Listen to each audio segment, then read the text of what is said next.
साथ कंधे से कंधा मिला करके खड़ा हूं। हिम्मत कीजिए, बढ़िए। देश आपके साथ खड़ा है और दुनिया आपका स्वागत करने के लिए इंतजार कर रही है।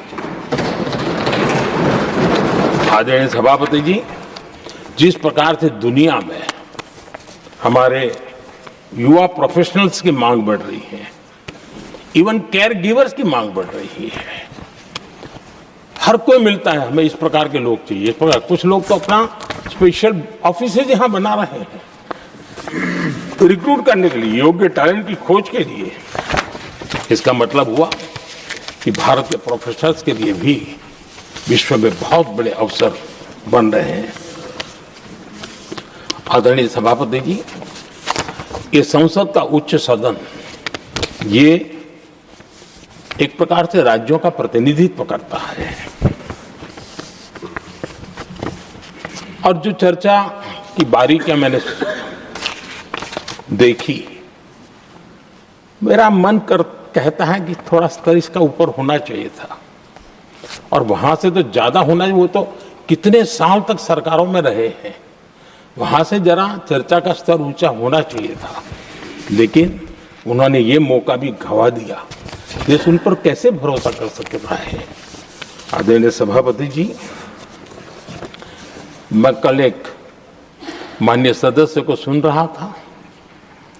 यूं तो वो अपने आप को राजा कहलाने में बहुत गर्व करते हैं, लेकिन वे आर्थिक असमानता की चर्चा कर रहे थे। बताइए, जो खुद को राजा माने और वो आर्थिक असमानता की बात करे, सबको लगता है कि क्या यही देखने के बाकी रह गए थे क्या। आदरणीय सभापति जी, हमारे टीएमसी के साथियों ने काफी कुछ कहा। जरा खुद तो अपने गरेबा में देखें। निर्मम सरकार पतन के जितने भी पैरामीटर्स हैं, उन सब पैरामीटर्स में नए नए रिकॉर्ड बनाते जा रहे हैं और यहां उपदेश दे रहे हैं। क्या हाल करके रखा हुआ है। ऐसी निर्मम सरकार से वहां के लोगों का भविष्य अंधकार के अंदर डूब रहा है, लेकिन इनको कोई परवाह नहीं है। सत्ता सुख के सिवाय कोई आकांक्षा नहीं है और वे यहां उपदेश देते हैं। घुसपैठ, दुनिया का समृद्ध से समृद्ध देश भी अपने यहां गैर कानूनी नागरिकों को बाहर निकाल रहा है। हमारे देश में घुसपैठियों को बचाने के लिए अदालतों को तब तक प्रेशर पैदा किया जा रहा है। मेरे देश का नौजवान कैसे ऐसे लोगों को माफ करेगा जो घुसपैठियों की वकालत करने के लिए ताकत लगा रहे हैं। और घुसपैठिए मेरे देश के नौजवानों के हक छीन रहे हैं, उनकी रोजी रोटी छीन रहे हैं, आदिवासियों की जमीन छीन रहे हैं। बेटे बेटियों के जिंदगी पर खतरे पैदा हो रहे हैं, लेकिन उनके लिए महिलाओं पर अत्याचार होते रहे।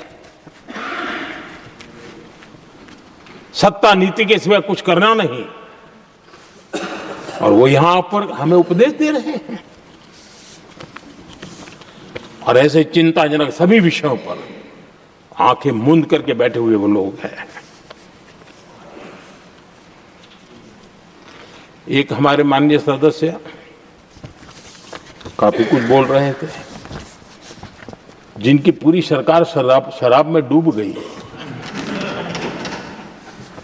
जिनके शीश महल घर घर में नफरत का कारण बन गए और शायद उनको ब्लैक शब्द ज्यादा पसंद है। हर एक का अपना अपना एक भूतकाल होता है।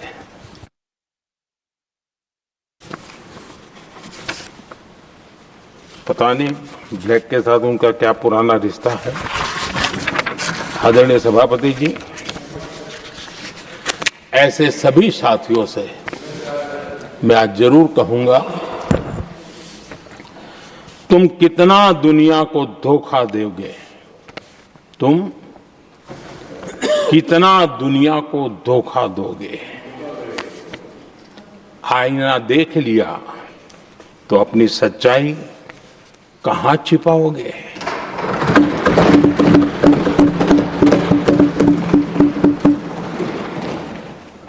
कांग्रेस हो, टीएमसी हो, डीएमके हो, लेफ्ट हो, ये दशकों से केंद्र में सत्ता में रहे हैं, सत्ता के भागीदार रहे हैं। राज्यों में भी उनको सरकारें चलाने का अवसर मिला है, लेकिन उनकी पहचान क्या बनी? आज डील की चर्चा होती है तो गौरव से कहते हैं, तब डील की चर्चा होती थी तो बॉफोर्स डील याद आता था। ये डील होते थे।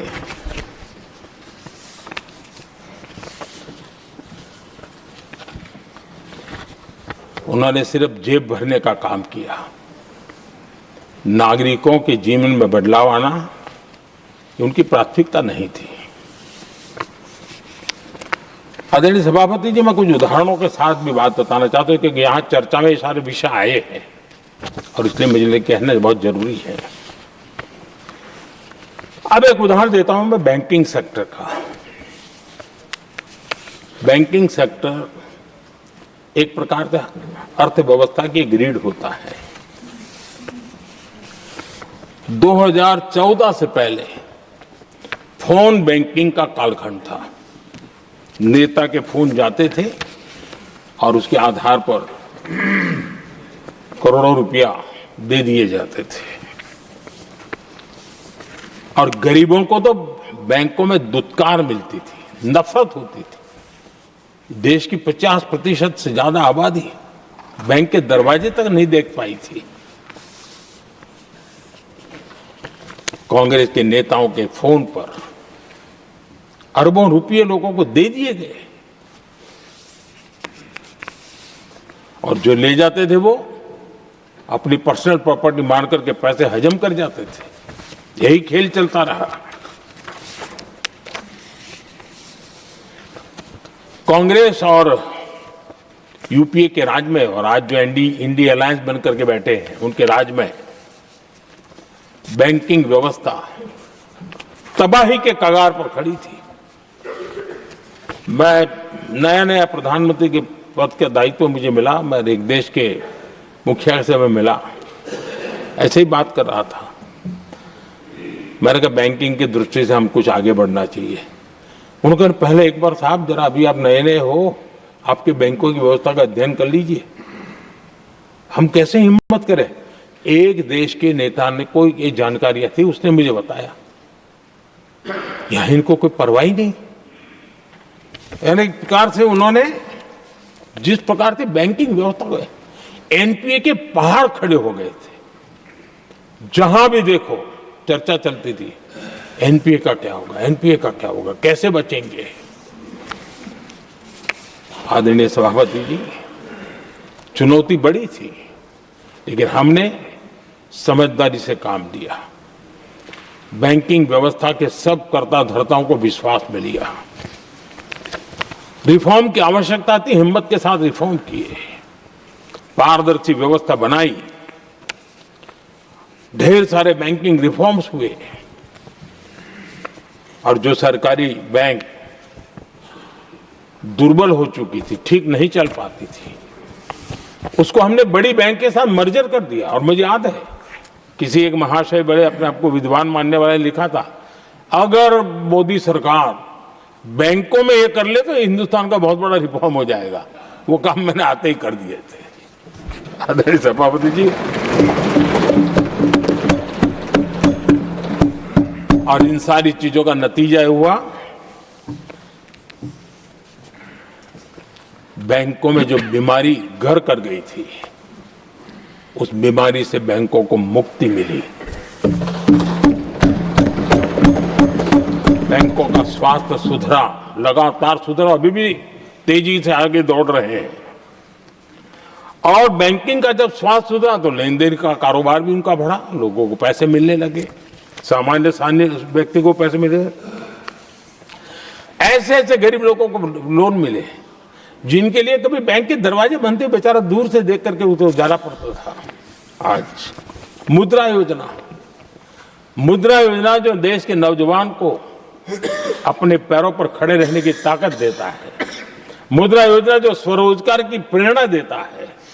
लेकिन स्वरोजगार के भाषण के काम नहीं होता है, उसका हाथ पकड़ना पड़ता है, उसको साथ देना पड़ता है, उसको सहाय देनी पड़ती है।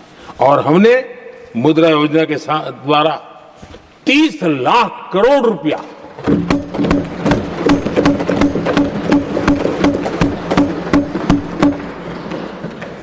₹30 लाख से ज्यादा लोन मुद्रा योजना के माध्यम से और बिना गारंटी देश के नौजवानों के हाथ में दिया और